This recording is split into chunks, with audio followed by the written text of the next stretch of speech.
rest.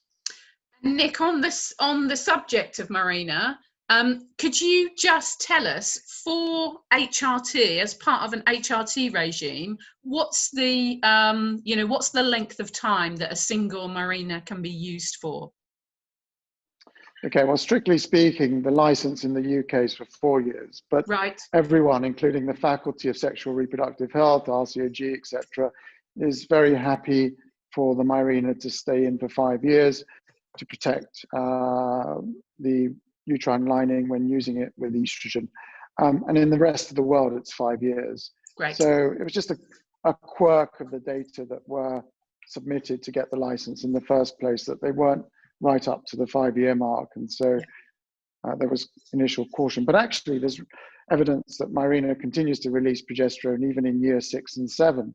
And although we don't recommend it as ongoing protection of the lining on its own in years 6 and 7, there isn't that sort of urgent, right, it's 5 years now, I've got to change it in the next 5 minutes. Otherwise,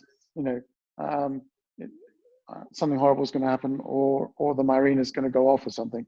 Yeah. And we know that Mirenas can be left in for much, much longer than 5 years in women in their late 40s, early 50s, going into their mid 50s, when they can then have it taken out if they're using it for contraception or just control of bleeding problems.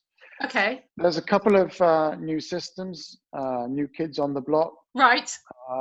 Which one's called JDES, the other one's called Kylena, which are lower dose systems, which are currently only licensed for contraception, but with monitoring in our unit, and I'm not recommending this, in the general population, but with monitoring in those women who are progesterone intolerant, then we've had some good results using those systems, monitoring the lining to make sure that women are getting enough protection.